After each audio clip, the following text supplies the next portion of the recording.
49ers, Steelers, and the 49ers might have to do it without Nick Bosa. What's that going to mean? Well, it means their defense probably won't have a chance to be great. On my way back to the Bay Area right now from Boston, it was fantastic up here in New England. So much from Newport, Rhode Island to a real hidden gem, Portsmouth, New Hampshire.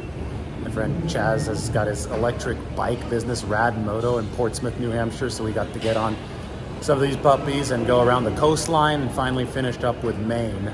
Lots of lighthouses and a lot of lobster rolls up here in New England. And obviously Boston, this is where I went to grad school, so my old stomping grounds. A lot of fun in this city as well. Perfect little break before the start of the regular season for the 49ers. So, just quick Nick Bosa thought. If the 49ers don't have him, we have a little bit of a reference to the past, right? And that is the 2020 season following the 2019 season. Just to give you a little bit of a measurement here, in 2019, the 49ers expected points added for their defense, which is the advanced measurement, which is going to look at how a defense performs situationally, not just yards and points, but with the more precise measurements. The 49ers, when they had both Nick Bosa and Dee Ford healthy in 2019, were the best defense in football. They were worth 22 expected points per 100 snaps, which is insane. That's multiple possessions per game.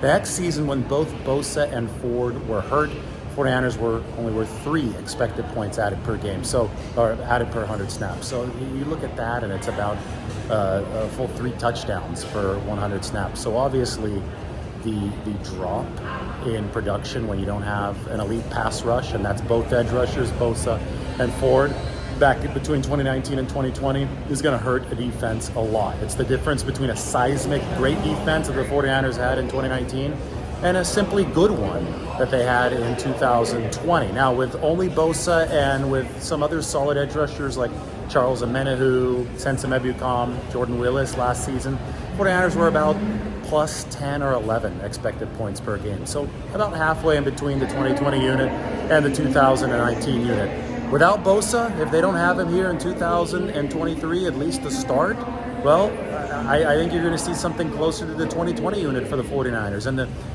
big thing here, and Bosa might feel, and his camp might feel that they have leverage through it, is that the 49ers are going to be breaking in a new defensive coordinator, Steve Wilks. And I'm already on the record saying that I think there might be some growing pains with the Steve Wilks defense, just given the fact that the 49ers are going to be more exotic with their coverages on the back end, and they're going to be blitzing a whole lot more. And if there are growing pains in that regard with Steve Wilks, you really want Nick Bosa back there. If you don't have him, well, then your margin for error just decreases, because the pass rush prowess from the defensive player of the year just isn't there.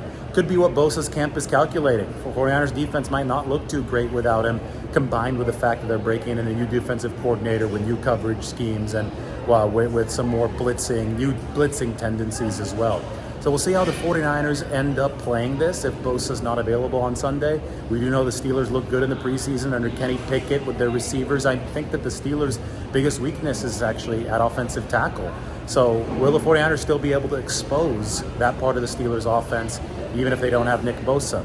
My guess is, I don't know. I don't think they will be able to. I think this is going to be maybe a slightly above average defense without him, especially early on, with some boom or bust potential.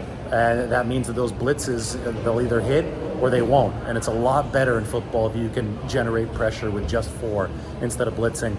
And that's something that you might miss without Nick Bosa and without some of the other guys that have left for the 49ers, and Charles Omenihu and Sensa Mebucom via free agency. So Bosa's going to get a whole lot more leverage in this whole deal if the 49ers defense doesn't look good without him, if he doesn't sign by Sunday. And that's when you can fasten your seatbelts. That's when the 49ers might be compelled to truly pay up, to go beyond the Aaron Donald number. Reportedly, they're in between the TJ Watt and the Aaron Donald number right now. But for a blue chip premier player, defensive player of the year, they might have to go higher.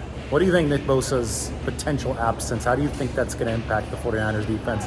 Let me know as I sign off here from New England, 5 lobster rolls later, headed back to San Francisco. The season's about to begin. By the way, all this travel, 49ers traveling 30,000 air miles this year. That's enough to circumnavigate the globe. It begins this week, practice Wednesday, Thursday, and Friday, and then the flight to Pittsburgh.